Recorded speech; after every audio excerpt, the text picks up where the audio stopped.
Plus previous year questions बहुत ज़्यादा ज़रूरी है रिलेशन को करने के लिए।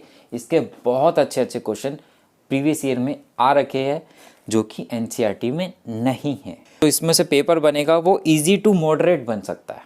ठीक है, ये मैं अपना एक पिछले 10 साल के पैटर्न के हिसाब से बता रहा हूँ कि कौन से चैप्टर में किस टाइप के क्वेश्चंस लेवल होता है उसका, कि मीडियम, इजी या डिफ़िकल्ट। हेलो एवरीवन, स्वागत है आप सबका आपके अपने channel Sai academy for all में। जैसे कि हमें पता है कि अब हमारे एग्ज़ाम जो है मई में स्टार्ट होने वाले हैं और हमारे पास अब है लगभग 4 महीने। इस 4 महीने में हम अपनी मैथ्स की प्रिपरेशन को 95% अब लेके जा सकते हैं, जिसको मैं नाम देने वाला हूँ लक्ष्य 95%। तो हम मैथ्स के अंदर इन 4 महीनों में 95% स्कोर कैसे कर सकते हैं, 0 से 95% का सफ़र कैसे तय कर सकते हैं, उसके अंदर 2 चीज़ें जानना बहुत ज़रूरी है। एक कि क्या चीज़ करनी है और वो पेपर का पैटर्न क्या होता है उस चैप्टर में से, और दूसरी सबसे ज़्यादा चीज़ ज़रूरी जाननी ये है कि क्या आने से ज़्यादा ज़रूरी इस बार ये है कि क्या नहीं आने वाला, क्योंकि मैं उस पर बिल्कुल भी टाइम ना लगाऊं और उस पर उसका टाइम दूं जो एग्ज़ाम में ज़्यादा इंपॉर्टेंट है, जो आने वाला है। और यही दोनों चीज़ें आज मैं आपको बताने वाला हूँ चैप्टर वाइज कि कौन सी चीज़ आपको करनी है, कहाँ तक करनी है, कौन से चैप्टर इजी आता है, मीडियम आता है या डिफ़िकल्ट आ सकता है, और कौन से चैप्टर में से कौन सा क्वेश्चन नहीं करना है। चलिए स्टार्ट करते हैं। सबसे पहले हम देख लेते हैं थोड़ा सा मार्किंग स्कीम हमारे पास जो है। जैसे कि हमें पता है इस बार हमारे पास 2 पार्ट आने वाले, part A and part B. Part A के अंदर 2 टाइप्स के क्वेश्चन होने वाले हैं। पहला objective types means very short answer, जिसके अंदर 1 मार्क्स के कितने क्वेश्चन आएंगे, 16 क्वेश्चन आएंगे। 16 में से 5 क्वेश्चन में हमें मिलने वाली है चॉइस, मीन्स 16 मार्क्स के यह टॉपिक होने वाला है। उसके बाद 2 क्वेश्चन आने वाले हैं कौन से, केस स्टडी पे। 2 क्वेश्चन आएंगे, हर एक क्वेश्चन के अंदर 2 क्वेश्चन आएंगे। ठीक है, हर एक क्वेश्चन के अंदर 5 क्वेश्चन होंगे। हर किसी में से 5 में से करने हैं हमें एनी 4, मतलब टोटल क्वेश्चंस जो करने हैं हमें 8 करने हैं, 10 आएंगे।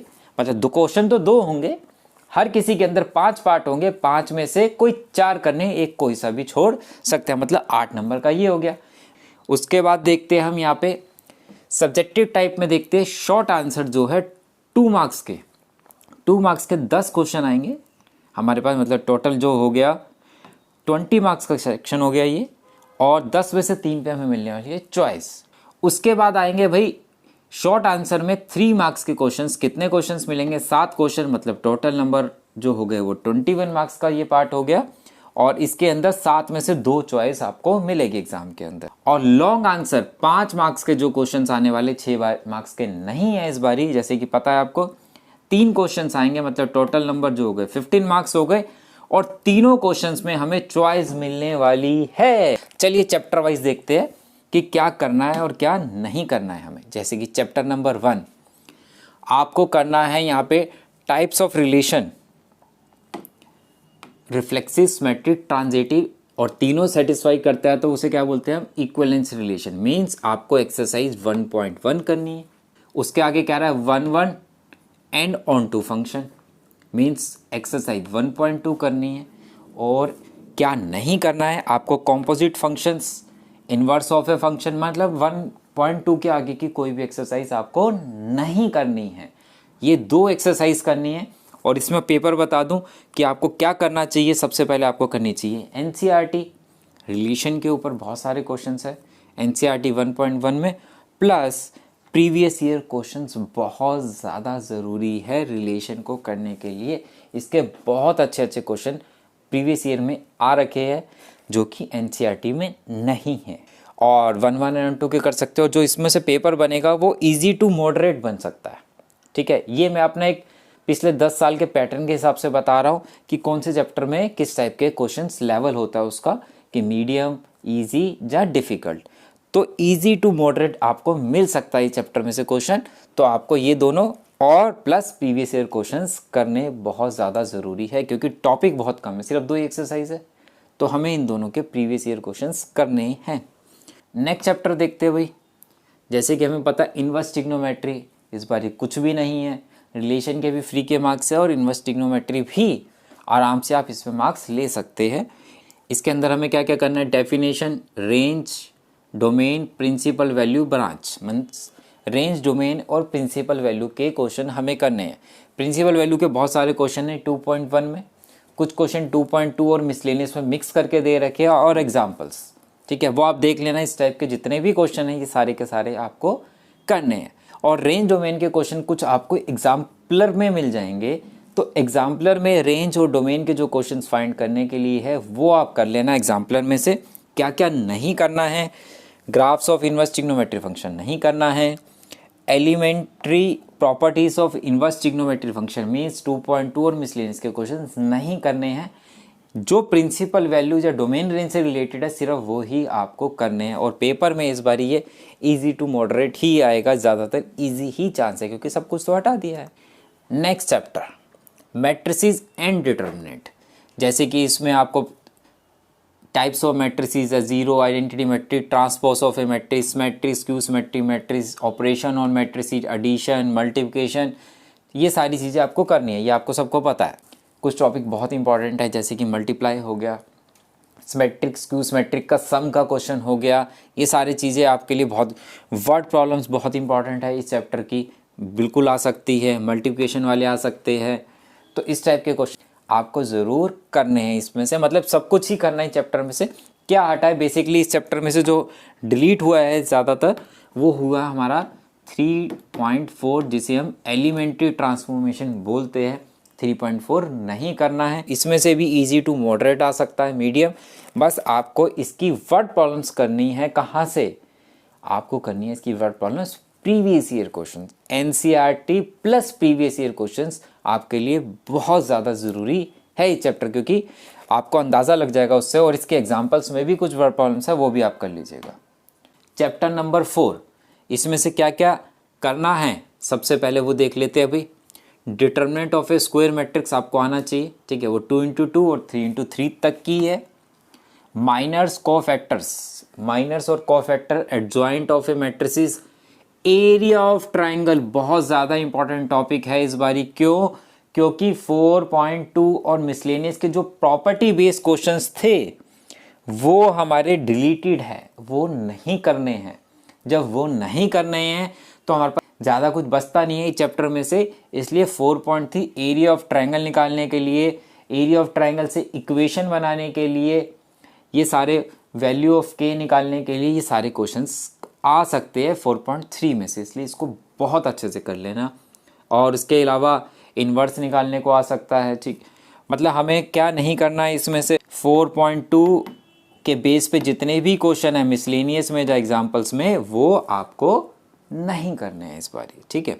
4.6 बहुत इंपॉर्टेंट एक्सरसाइज है, बहुत इंपॉर्टेंट। बहुत सारे बच्चों को कन्फ्यूज़न है कि 4.6 नहीं आने वाली। मैं आपको बता दूं 4.6 के कंसिस्टेंसी और इनकंसिस्टेंट पता लगाने वाले क्वेश्चंस नहीं करने, ये 1 to 6 ये सारे करने हैं जो मैट्रिक्स मेथड से सॉल्व होते हैं। यहाँ पे देखो लिखा है solving system of linear equation in 2 और 3 variable having unique solution using inverse of a matrix. तो इसका मतलब ये क्वेश्चन बहुत ज़्यादा ज़रूरी है। और इसी टाइप में सिस्टम ऑफ इक्वेशन को सॉल्व करने के लिए एक एग्जांपल है, एग्जांपल नंबर 33, प्रोडक्ट करके जिसमें फाइंड करना है। तो ये क्वेश्चन भी बहुत बार ही एग्जाम में आ रखा है और आ सकता है, इसलिए ये भी करना है। और इस चैप्टर की बात करूं तो मॉडरेट, मीडियम से डिफ़िकल्ट लेवल तक मिल सकता है आपको क्वेश्चन इस चैप्टर में से, क्योंकि देखा गया कई बार इसमें से मीडियम टू डिफ़िकल्ट आ जाता था जब प्रॉपर्टी बेस्ड क्वेश्चंस होते थे। अब की बार नहीं है, चैप्टर बहुत आसान हो गया, तो मे बी इसमें से मीडियम टू डिफ़िकल्ट में क्वेश्चन जा सकता है। आपको बहुत अच्छे से प्रिपेयर करना है, एक एक कॉन्सेप्ट क्लियर करना है इसका। इसकी 1 मार्क्स की प्रॉपर्टीज़ पे बेस एक क्वेश्चन ज़रूर मिलेगा। बहुत सारी प्रॉपर्टीज़ है, वो प्रॉपर्टीज़ मैं आपके साथ जल्दी ही शेयर करने वाला हूँ। अब हम कर रहे हैं चैप्टर नंबर 5 कॉन्टिनेंट डिफिकल्टी के बारे में। बता दूं कि जैसे कि मैंने आपसे डिसाइड किया कि हमने नाम दिया इसे लक्ष्य 95% की, आपको अपना 95% सिक्योर करना है 4 महीने में।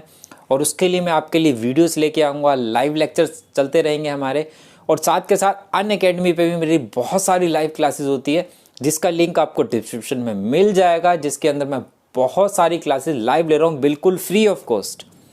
वहाँ पे भी आप मेरे से लाइव पढ़ सकते हैं, मेरे से डाउट पूछ सकते हैं। सबसे पहले आप मुझे अनअकैडमी पे विशाल महाजन नाम सर्च करके, जहाँ डिस्क्रिप्शन में जो लिंक दिया गया है वहाँ पे जाके आप मुझे फॉलो कर सकते हैं, ठीक है। विशाल महाजन नाम सर्च से वहाँ पे बहुत सारी स्पेशल क्लासेस होती है जो कि बिल्कुल ही फ्री ऑफ कॉस्ट होती है। आप स्पेशल क्लासेस के कॉलम में जाएंगे, जहाँ आपको लिंक डिस्क्रिप्शन में मिल जाएगा, वहाँ जाके क्लासेस में क्लिक करके एनरोल कर लेना, ताकि आपके पास क्लास से पहले मैसेज आ जाए। तो आप मेरे से वहाँ पे बिल्कुल फ्री ऑफ कॉस्ट पढ़ सकते हैं जितनी भी क्लासेस मैं लेने वाला हूँ। वैसे ही अनअकैडमी के ऊपर प्लस प्लेटफॉर्म भी होता है जिस पे आप मेरे से पढ़ सकते हैं, और वहाँ पे स्पेशल क्लासेस अगर आप पहली बार अनअकैडमी पे जा रहे हैं तो आपसे एक इनवाइट कोड पूछेगा, और इनवाइट कोड में आप साईं अकेडमी कोड यूज़ कर सकते हैं, जिससे कि आप मेरी क्लासेस को बिल्कुल फ्री में अटेंड कर सकते हो, साथ के साथ दूसरे टीचर्स की भी क्लासेस बिल्कुल अटेंड कर सकते हैं। और आप अब हमारे पास 4 महीने हैं, और हमारा टारगेट अगर बहुत बड़ा है और बहुत अच्छे से सीखना चाहते हो आप मेरे से, तो आप अनअकैडमी प्लस ज्वाइन करके भी आप मेरे से सीख सकते हैं। अनअकैडमी प्लस पे बहुत सारे बेनिफिट्स होते हैं, जैसे कि हमारे पास बेनिफिट होते हैं अनअकैडमी पे डेली प्रैक्टिस सेशंस होते हैं बहुत सारे टीचर्स के, एक ही प्लेटफॉर्म पे कई सारे टीचर पढ़ाते हैं, physics, chemistry, maths, accounts, BST, economics, मतलब जिस भी सब्जेक्ट के आपको एक ही फीस के अंदर आप सारे सब्जेक्ट पढ़ सकते हैं एक ही प्लेटफॉर्म पे। वीकली मॉक टेस्ट होते हैं, लाइव क्विजेज होती है, सब्जेक्टिव टेस्ट सीरीज आने वाली है बहुत जल्द 9 जन से, जिसके अंदर आप पेपर लिख के आप जब भेजेंगे हमें, तो अनअकैडमी से आपको वापस चेक करके मिलेगा, आपकी गलतियां बता के आप और ऑल इंडिया लेवल पे आप अपनी प्रिपरेशन को चेक कर सकते हैं। और हाँ, एक बहुत ज़रूरी इन्फॉर्मेशन, अनअकैडमी पे अनअकैडमी एसेंट चैंपियनशिप होने वाली है 10 जनवरी को, जिसका एनरोलमेंट का लिंक आपको डिस्क्रिप्शन में मिल जाएगा इसका भी, जो कि बिल्कुल फ्री ऑफ कॉस्ट होने वाले। इसमें क्लास 6 से 12 तक के बच्चे पार्टिसिपेट कर सकते हैं, जिसपे आप 5 लाख तक की स्कॉलरशिप जीत सकते हैं बच्चे। इसलिए जल्दी से एनरोल कर लेना इस लिंक पे भी, और उसके लिए भी इनवाइट कोड की ज़रूरत पड़ेगी। ये बिल्कुल फ्री ऑफ कॉस्ट है, जिसमें आप साईं अकेडमी कोड यूज़ करेंगे तो बिल्कुल फ्री में एनरोल कर पाएंगे। कॉन्टिन्यूटी एंड डिफिशिएबिलिटी चैप्टर नंबर 5, जो कि बहुत इंपॉर्टेंट टॉपिक की कैलकुलस यहाँ से स्टार्ट होता है। आपको क्या क्या करना है इस चैप्टर में से, जैसे कि कॉन्टिन्यूटी एंड डिफिशिएबिलिटी का 5.1 करनी है, 5.2 बहुत ईजी है करनी है, यहाँ नहीं लिखने का मतलब ये नहीं है कि नहीं करनी है। 5.3 इम्प्लिसिट फंक्शन 5.4 भी करनी है क्योंकि बहुत इजी है वो। लॉगरिथम फंक्शन बहुत इंपॉर्टेंट टॉपिक है। पैरामेट्रिक बहुत इंपॉर्टेंट टॉपिक है। सेकंड ऑर्डर डेरिवेटिव बहुत इंपॉर्टेंट टॉपिक है। एंड मिसलेनियस, इन सब के बेस पे जितने भी मिसलेनियस में क्वेश्चन हैं, क्या नहीं करना है, 5.8 मीन वैल्यू थ्योरम और रोल्स थ्योरम आपको नहीं करनी है, ठीक है। कौन सी? 5.8 mean value theorem and Rolle's theorem नहीं करनी है आपको, बाकी सब करना है चैप्टर में से। और ये भी मीडियम टू डिफ़िकल्ट हो सकता है इसका लेवल, क्योंकि देखो पैटर्न है एक बोर्ड का, 70% ईजी, 15% मीडियम और 15% जो होता है डिफ़िकल्ट होता है। 70% ईजी इसलिए रखा जाता है कि कोई भी बच्चा उसको करके ला सके। फिर 70 से 85 के बच्चे वहाँ छाने जाते हैं, कहाँ पे? Medium level. और फिर 85 से 100 के बीच में वही जाता है जो इस लेवल को अचीव करता है। अब इस चैप्टर को करने के लिए क्या क्या करना है भाई, आपको बहुत ज़्यादा ज़रूरी है कि पहले एनसीईआरटी विद एग्जाम्पल्स आपको ख़त्म करना है। एग्जाम्पलर कर सकते हो तो कर लीजिए, नहीं तो इस चैप्टर के प्रीवियस ईयर क्वेश्चंस करना बहुत ज़्यादा ज़रूरी है।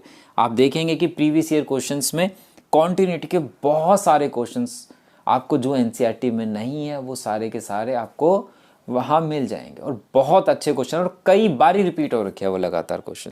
Application of derivative, application of derivative में 2 एक्सरसाइज आपको नहीं करनी है। सबसे पहले 6.1 एंड 6.4, ये 2 एक्सरसाइज आपको बिल्कुल भी नहीं करनी है, रेट ऑफ चेंज की और अप्रोक्सीमेशन फाइंड करने की, ठीक है। ये दोनों एक्सरसाइज नहीं करनी है आपको। तो कौन कौन सी करनी है ये आपको पता लग गया। हमें कौन कौन सा फर्स्ट एक्सरसाइज करनी नहीं है, सेकंड में कौन सा इंक्रीजिंग डिक्रीजिंग है करना है, टेंजेंट नॉर्मल, थर्ड एक्सरसाइज बहुत इंपॉर्टेंट है, मैक्सिमम मिनिमम, चाहे फर्स्ट ऑर्डर डेरिवेटिव टेस्ट हो चाहे सेकंड ऑर्डर डेरिवेटिव टेस्ट से हो, ठीक है। लोकल मैक्सिमम मिनिमम हो गया, एब्सोल्यूट मैक्सिमम मिनिमम हो गया, इनकी वर्ड प्रॉब्लम्स के बारे में इस बार क्या बोला है, सिंपल प्रॉब्लम्स, ठीक है। Basic principles and understanding of subject as well as real life situations. अब यहाँ पे तो उन्होंने बोला सिंपल प्रॉब्लम्स, तो इसकी कोई डेफिनेशन नहीं है सिंपल की, तो आपको सारी प्रॉब्लम्स इसकी सॉल्व करनी है, एनसीईआरटी की एग्जाम्पल सॉल्व करने हैं और इसके भी प्रीवियस ईयर के क्वेश्चंस आपको करने हैं, क्योंकि इस चैप्टर का लेवल मीडियम टू डिफ़िकल्ट होता है। इजी तो आप भूल जाओ कि बहुत ज़्यादा इजी मिलेगा, मीडियम टू डिफ़िकल्ट ही मिलेगा आपको। नेक्स्ट है हमारे पास इंटीग्रेशन, जो कि बहुत सारे बच्चों को AOD और इंटीग्रेशन में बहुत ज़्यादा कन्फ्यूज़न रहती है और कई बारी प्रैक्टिस करने के बाद भी उनका कॉन्फिडेंस लेवल नहीं बढ़ पाता इन चैप्टर में। सबसे पहले ये देख लेते हैं कि इस चैप्टर में क्या नहीं करना है। देखिए ये फॉर्म जो है ये आपको मिलेगी सप्लीमेंट्री के अंदर, जो बुक के पीछे दे रखी है, ये नहीं करनी है। लिमिट ऑफ सम 7.8 बिल्कुल भी नहीं करनी है। उसके बाद आती है ये फॉर्म 7.7 की। देखिए 7.7 और 7.4 में कोई खास डिफरेंस नहीं है। अगर 7.4 कर रखी है तो 7.7 का कोई भी क्वेश्चन आप आराम से सॉल्व कर सकते हैं। इसके 3 फॉर्मूले। अब बात ये आती है कि हम इन 3 इसको इग्नोर कर दे और उन फॉर्मूले के बेस पे इंटीग्रेशन के अंदर कोई मिक्स क्वेश्चन आ जाए, तो मुझे इसके फॉर्मूले याद होने चाहिए। तो 7.7 के फॉर्मूले आपको याद करने हैं। यहाँ पे क्या क्या करना है, सब कुछ ही करना है, बाकी इन सबको छोड़ के सिर्फ 7.8 और सप्लीमेंट्री को छोड़ के सब करना है। Integration of various function by substitution, partial fraction by parts, simple integration of the following types and problem based on them, ये सारी फॉर्म्स है 7.4 और 7.7 के फॉर्मूले की। उसके बाद हमें क्या करनी है, property based questions definite integral के हो गए, मतलब कि 7.9 से स्टार्ट हो जाती है। 7.10 ज़्यादा मुश्किल है नहीं, 7.11 और उसके एग्जाम्पल और मिसलेनियस बहुत ज़्यादा इंपॉर्टेंट एक्सरसाइज है और इसमें से हमें मॉडरेट टू डिफ़िकल्ट मिलता है। इजी भी मिल सकता है, जैसे कि मैंने बोला 15% डिफ़िकल्ट आता है, किसी टाइम पे कोई चैप्टर डिफ़िकल्ट आ जाता है, किसी टाइम पे कोई चैप्टर डिफ़िकल्ट आ जाता है। तो हमें अप्रॉक्सीमेशन लगा के चल रहे हैं कि इस चैप्टर में से भी हमें मीडियम टू डिफ़िकल्ट के हिसाब से प्रिपरेशन करनी है, इजी के हिसाब से प्रिपरेशन मत करना। इंटीग्रेशन के अंदर NCERT exemplar previous year questions करने के बावजूद भी कहीं और से भी क्वेश्चन मिल सकता है, ठीक है, ऐसा कई बारी हो चुका है। तो इसीलिए कह रहा हूँ कि इसमें से डिफ़िकल्ट लेवल की ही प्रिपरेशन ही करना। पहले आपको एनसीईआरटी ही करनी है विद एग्जाम्पल, एक एक question exercise wise with concept पे ध्यान देना। इंटीग्रेशन का क्वेश्चन फिर आराम से कर सकते हो, कहीं से भी आएगा। तो इसके बाद आते हैं एप्लीकेशन ऑफ इंटीग्रेशन। ये एक ऐसा चैप्टर है जिसमें सबसे ज़्यादा बच्चों को प्रॉब्लम आ रही है कि क्या करें और क्या छोड़े। तो मैं यहाँ पे सीधा सीधा बता दूँ कि क्या नहीं करना है और क्या करना है आपको। जैसे कि यहाँ पे लिखा है क्या नहीं करना है, area between any of 2 above curves. Area 2 between curves के बीच में जो निकालना है वो नहीं करना है। जैसे कि इस पे कौन कौन से क्वेश्चन बनते हैं, area between curves, area between 2 circles and between 2 parabolas. 2 circles के बीच में बिटवीन जो एरिया आ रहा है, जैसे कि आपका है एक्सरसाइज 8.2 के अंदर, वो नहीं करना है। एरिया बिटवीन 2 पैराबोला, 2 पैराबोला के बीच में जो एरिया वो नहीं करना है। पैराबोला और सर्कल के बीच में ये भी 8.2 का फर्स्ट और सेकंड क्वेश्चन है, मतलब ये दोनों नहीं करने। एलिप्स और पैराबोला के बीच में जो है नहीं करना है। एरिया बिटवीन 2 ट्रिग्नोमेट्रिक कर्व्स नहीं करना है। एरिया बिटवीन क्यूबिक कर्व्स नहीं करना है। क्या क्या करना है एक बार वो देख लेते हैं। Area under simple curve, simple curves का मतलब क्या हुआ, line, parabola, area of circle, ellipse. और जैसे कि एरिया अंडर सिंपल कर्व में क्या क्या आ गया, एलिप्स और लाइन के क्वेश्चंस पढ़े हमने, सर्कल और लाइंस के क्वेश्चंस है, पैराबोला और लाइन के क्वेश्चन है, ठीक है। आप ये कर सकते हो, area between modulus of linear function and lines कर सकते हो, इसमें कोई दिक्कत नहीं है, सिंपल क्वेश्चंस है। एरिया ऑफ ट्राइंगल के क्वेश्चंस कर सकते हो, area of triangle when vertices are given कर सकते हो, area of triangle when equation of sides are given. तो ये दोनों टॉपिक आपको करने हैं, ये वाला टॉपिक मत करो, चल जाएगा काम इसके बिना, ठीक है। इसलिए इस चैप्टर में इजी टू मॉडरेट होगा इस बारी, ज़्यादा मुश्किल नहीं आने वाला इस चैप्टर में से, क्योंकि मुश्किल जो क्वेश्चंस थे वो डिलीट कर दिए गए हैं। तो आप इजी टू मॉडरेट का मीन्स है आप एनसीईआरटी कर लो और उसके बेस पर प्रीवियस ईयर क्वेश्चंस भी कर लोगे, तो आपका काम चल जाएगा। Differential equation. डिफरेंशियल इक्वेशन के अंदर जैसे कि आपको पता है कि डिफरेंशियल इक्वेशन में क्या क्या करना है। Differential equation by method of separation of variables, मतलब आपको करनी है भाई वेरिएबल सेपरेबल की एक्सरसाइज करनी है 9.4, सोल्यूशन ऑफ होमोजीनियस 9.5, ठीक है, और function of linear differential equation 9.6 के अंदर दो फॉर्म्स है। इसके अंदर बोल रहा है D Y by D x f y by x, एक फॉर्म है एक्स बाई वाली और एक है वाई बाई एक्स वाली। तो बोल रहा है वाई बाई एक्स वाली आप कर सकते हो फर्स्ट ऑर्डर फर्स्ट डेरिवेटिव की होमोजीनियस में। इसी तरीके से लीनियर के अंदर भी दो फॉर्म बनती है हमारे पास, एक बनती है D Y by D X की,